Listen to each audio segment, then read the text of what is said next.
बहार फाउंडेशन के तरफा धनी बख्श बिरोई कोट में कायम मौजी अमर लाइब्रेरी में 28 रोज़ो इफ्तार करायो वियो, जंहिंमें इलाइक़े के रोज़ेदारनि वॾी तइदाद में शिरकत कई। बहार फाउंडेशन के चेयरमैन मोहम्मद सचल वदो उल प्रेस क्लब के सहाफ़ियुनि खे ॿुधायो त असां जी बहार फाउंडेशन रमज़ान शरीफ़ में रोज़ेदारनि खे इफ्तार कराइण खां अलावा बाबा मां भी ईद कंदुम के हवाले से गरीब मिसकीन बेपच बेयारो मददगार मानुन में कपड़ा तक़सीम कंदा आहियूं, राशन ऐं खाधे पीते जे सामान समेत ज़रूरियत जे हर शइ मुहैया कंदा आहियूं।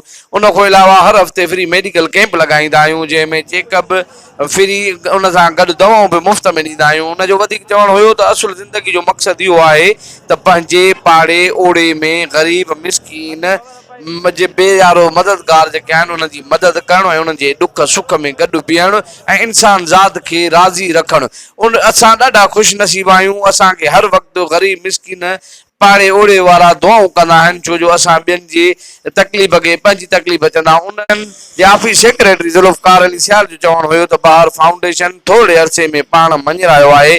असांजी बहार फाउंडेशन कराची खां कश्मीर ताईं गरीब मिसकीन माण्हुनि जी मदद कंदी आहे ऐं जेकी पुठिते पियल इलाइक़ा आहिनि या ईअं खणी चइजे त जिथे गवर्नमेंट सिंध जा माण्हू न पहुची सघंदा आहिनि उते बहार फाउंडेशन जी टीम पहुचंदी आहे, उते हर मुमकिन मदद कंदी आहे।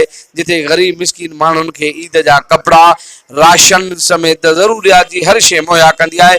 असां मखीर हज़रात के गुज़ारिश था कयूं त असांजा हथ मज़बूत कनि त जीअं असां वधीक गरीबनि